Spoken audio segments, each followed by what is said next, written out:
नमस्कार दोस्तों, JDS competition में आपका स्वागत है। एक करंट अफेयर के इशू के साथ आपके सामने प्रस्तुत हूं। वो अब तक की भारत की सबसे बड़ी जीत है, जो कि हमारे भारतीय मीडिया, भारतीय न्यूज चैनल इस समय दिखा नहीं रहे हैं। जो राष्ट्रीय सुरक्षा से संबंधित चीजें हैं वो जरूर दिखाई जानी चाहिए, और वो आपके हमारे पड़ोसी देश पाकिस्तान से है ये न्यूज।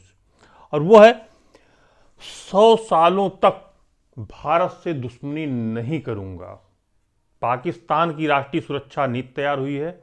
उस राष्ट्रीय सुरक्षा नीति में यह कहा गया है कि अगले 100 वर्षों तक हम भारत से कोई दुश्मनी नहीं करना चाहते। और वहां के बाद एक्सप्रेस ट्रिब्यून में बात छपी हुई है। और इस जो भारत की सबसे बड़ी जीत मैं आपको बता रहा हूं, इसके पीछे रीजन ये है, कश्मीर सबसे बड़ा रीजन कश्मीर अब गया ठंडे बस्ते में, यानी कश्मीर पर कोई विवाद नहीं रह गया है। इसीलिए मैं कह रहा हूं भारत की अब तक की सबसे बड़ी जीत। और ये न्यूज चैनल में चल रहा, भैया यहां चुनाव होगा, वहां चुनाव होगा, वहां चुनाव, उसी में परेशान है सब। ये इतना बड़ा इशू है हमारे लिए, हम लोगों के लिए, गवर्नमेंट के लिए, कि इसको हाईलाइट नहीं किया जा रहा। फिलहाल मैं आपको बताता हूं कि क्या कारण है, पाकिस्तान ने ऐसा क्यों कहा। हम इस पर मेन आते हैं। पहले पूरा जान जाइए कि वहां का राष्ट्रीय सुरक्षा नीति तैयार की गई है। 100 पन्ने की एक रिपोर्ट है, एक बहुत कॉन्फिडेंशियल रिपोर्ट है। वहां से कुछ उसके अंश बाहर आए, वहां के अखबार में छपा, एक्सप्रेस ट्रिब्यून में, और उसमें बात कही गई कि भारत से बातचीत की प्रक्रिया पुनः बहाल की जाए। और भारत से बातचीत, जो उसका संबंध, हमारा रिलेशन डिरेल हो गया था, वो कश्मीर पर जब 5 अगस्त 2019 को भारत सरकार ने आर्टिकल 370 को निष्प्रभावी कर दिया, 35 को ए को निष्प्रभावी कर दिया, उसके बाद से पाकिस्तान से हमारे संबंध और खराब हो गए। और पाकिस्तान बार बार तो हमारे ऊपर आतंकवादी हमला किया करता है, तो हम सभी लोग जानते हैं। इसलिए हम लोगों के संबंध कभी सुधर सकते ही नहीं हैं।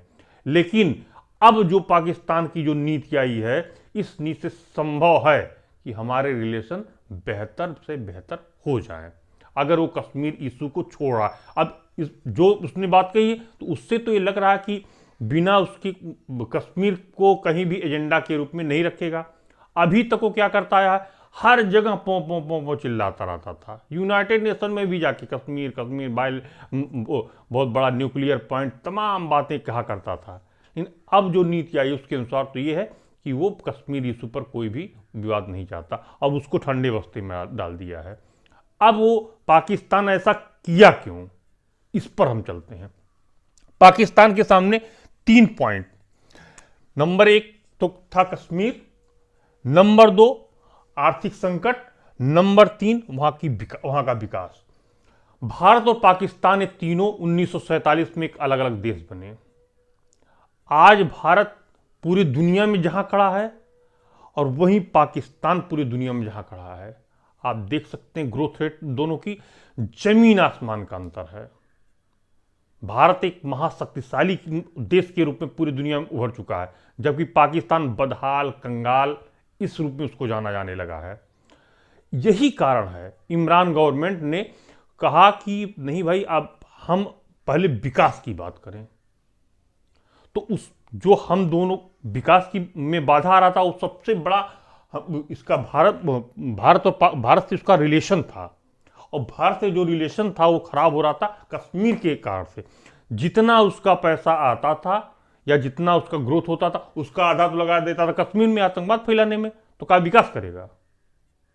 तो पाकिस्तान ने अपनी ये कश्मीर पॉलिसी को छोड़ते हुए अब भारत से व्यापारिक संबंध, राजनीतिक संबंध सब बहाल करने की बात कही है।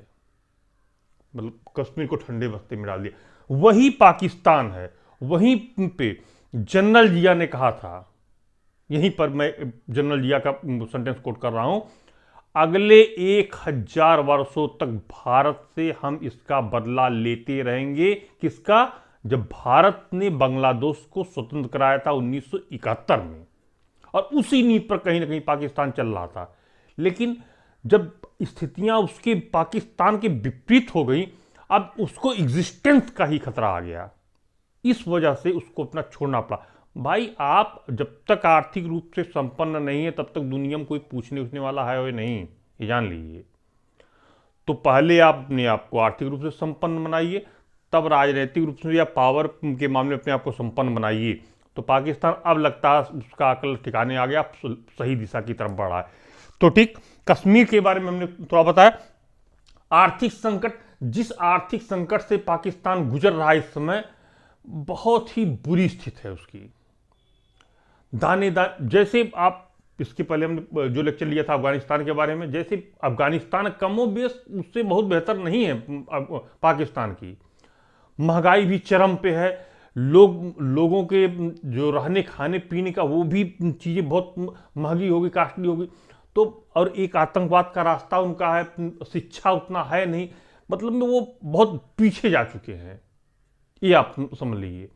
तो वो आर्थिक संकट को वो दूर करना चाहता पाकिस्तान विकास के माध्यम से, और उसकी जो एक पॉलिसी अब जा रही है geo static shift to geo economic. ध्यान से, बहुत टेक्निकल वर्ड है ये और डिफेंस का वर्ड है। भू राजनीतिक जो भू रणनीतिक स्थिति थी उसको वो शिफ्ट करके, अब ऐसा नहीं कि वो अपनी सुरक्षा पर ध्यान नहीं देगा, ध्यान देगा, लेकिन प्रमुखता होगी, नंबर 1 होगा जियो इकोनॉमिक, नंबर 2 होगा जियो स्ट्रेटेजिक। सभी देश भाई जियो स्ट्रेटेजिक पे नंबर 1 को रखते हैं। वो देश रखते हैं जियो स्ट्रेटेजिक पर जो आर्थिक रूप से संपन्न है, जो आर्थिक रूप से विपन्न है, वो देश जियो इकोनॉमिक को नंबर 1 पे रखते हैं। तो पाकिस्तान की जो ये रणनीति है कि पहले हम आर्थिक रूप से अपने आप को इतना मजबूत कर लें कि हमें कुछ परेशानी ना आने पाए, तब हम जियो स्ट्रेटेजिक की तरफ शिफ्ट हो जाएंगे। यहां पर पाकिस्तान की जो सोच इस समय इस रिपोर्ट के द्वारा राष्ट्रीय सुरक्षा जो अभी तक आई है उसके अनुसार ये लग रहा है कि अब वो थोड़ा दूरदर्शी होने की चेष्टा कर रहा है। लेकिन क्या ये संभव है वहां पर? भाई पाकिस्तान की बातों पर बहुत ज्यादा यकीन नहीं किया जा सकता, लेकिन चूंकि राष्ट्रीय सुरक्षा नीति जब तैयार हो रही है तो उसमें संभव है कि हो जाए। और हालांकि वहां पे कट्टरपंथी जो संगठन है वो आईएसआई, मिलिट्री और ये सब और बाकी कट्टरपंथी जो संगठन, वो सब मिली भगत उन लोगों की रहती, वो कहीं ना कहीं कश्मीर को छोड़ते ही नहीं है, कश्मीर की माला जब रट लगाए रखते हैं। क्यों? अगर कश्मीर है तो उनका एग्जिस्टेंस है, अगर कश्मीर नहीं तो उनका एग्जिस्टेंस नहीं है। सारी सुविधाएं उनको कश्मीर के द्वारा मिल रही, नफरत का बीज बो रहे हैं। तो वो ये दूरदर्शी, हम इमरान खान जो दूरदर्शी निर्णय उन्होंने लिया है निसंदेह सही है, पाकिस्तान के भविष्य के लिए सही है।